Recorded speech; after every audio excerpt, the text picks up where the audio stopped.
Patrick at Pals. I'm back with Jim. Looks like you're disassembling the battery and getting ready to put in the condenser, right? Yeah, I just took the front off and I'm getting ready to try to place the condenser and see what I'm going to have to alter to put it in there. So this gives you a diagram of where the brackets go on the condenser, and you're setting those up, and you've taken it apart here. The condenser will go right in front of the radiator. Now, will you put a fan on the inside of this or the outside of it, Jim?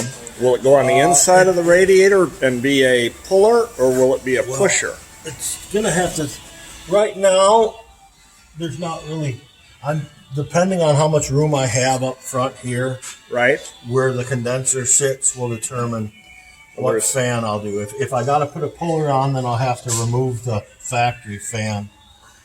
And run it without. And run it, just a factory electronic.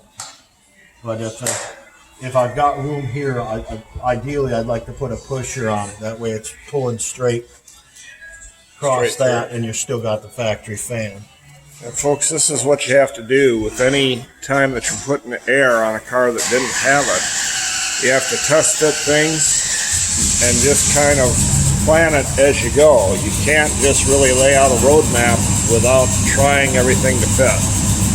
If you've got a Mercury Montclair and you want to have air conditioning, bring it to Pals. See you soon.